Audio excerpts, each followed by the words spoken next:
జై తెలంగాణ, జై తెలంగాణ.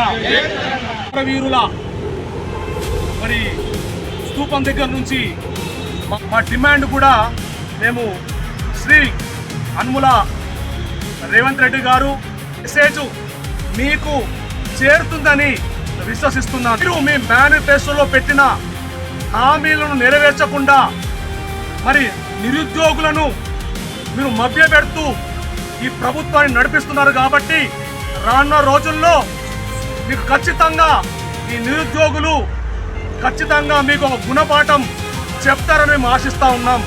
మీరు మేనిఫెస్టోలో పెట్టినట్లుగా 50,000 కనీస వేతనము డిగ్రీ గెస్ట్ లెక్చర్స్ కు మీరు ఇస్తారని మీరు హామీ ఇచ్చారా లేదా? హామీ ఇచ్చారా? ఇచ్చినప్పుడు నెరవేర్చిన బాధ్యత మీకుందా లేదా? మరి మీరు ఒక బాధ్యత గల ముఖ్యమంత్రి హోదాలో ఉన్నప్పుడు మీకు అకౌంటబిలిటీ లేకపోతే మీరు ఎందుకు ఆ పరిధిలో ఉండడం? లెక్చర్లకు ఇచ్చే మరి వేతనము ఈ గెస్ట్ లెక్చర్స్ కి ఇస్తున్నారా? వాళ్ళకన్నా తక్కువ మీరు ఏమైనా పని చేస్తున్నారా? సమయం వాళ్ళెంత చేస్తున్నారు, మీరు అంత చేస్తున్నారు కదా. మరి ఎందుకు ఈ అన్యాయం, ఎందుకు ఈ వివక్ష? మరి మీకు ఒక భద్రత ఉన్నదా? ఉద్యోగం పోతుందో, ఎప్పుడు మాకు ఉద్యోగం తీసేస్తారో అన్న భయాందోళన మీరు ఉన్నప్పుడు మీరు పిల్లలకి ఏం చెప్తారు? మంత్రి హోదాలో మీరు ఉన్నారు కాబట్టి ఫస్ట్ లెక్చరర్ కి మీకు భరోసా కల్పించండి. మీరు పెట్టిన కనీస వేతనం 50,000 ఉండాలి. ప్రతి సంవత్సరం ఎందుకు మీరు ఆటోరీలో చేయట్లేదు? వీళ్ళకి ఒక భద్రత లేదు, ఉద్యోగ భద్రత లేదు. అలాగనే వీళ్ళకంటూ మరి ఒక ఇన్సూరెన్స్ వీళ్ళకి జరిగిన వీళ్ళ కుటుంబాలకి ఎవరు ఆదుకుంటారు?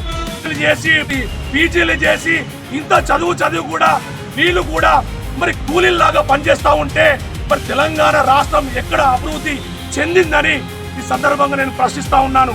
ఖచ్చితంగా కాంగ్రెస్ ప్రభుత్వం ఇచ్చిన హామీలను నెరవేర్చాలి. రాజ్యాంగాన్ని స్ఫూర్తిగా తీసుకొని మీ నాయకుడు రాహుల్ గాంధీ గారు మరి ఊరూరా తిరుగుతున్నాడు కదా.